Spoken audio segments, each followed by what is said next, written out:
আড়াল থেকেই হিমাদ্রি ও রূপার কথা শুনেই নিজের আসল পরিচয় জানতে পারল সুদীপা। হ্যাঁ বন্ধুরা, এমনটাই দেখতে পাবো আমরা অনুরাগের ছোঁয়া ধারাবাহিকের আগামী পর্বগুলোতে।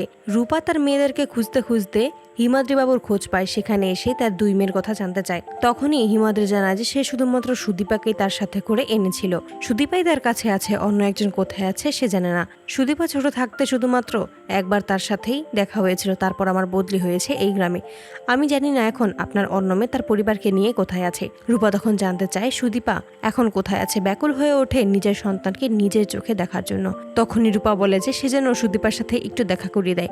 ঠিক সেই মুহূর্তে সুদীপা হিমাদ্রি বাবুর কাছে আসবে তার আগেই শুনতে পায় হিমাদ্রি বাবু রূপাকে বলে, আপনার কাছে আমার একটাই রিকোয়েস্ট, আমার কাছ থেকে সুদীপাকে কেড়ে নেবেন না।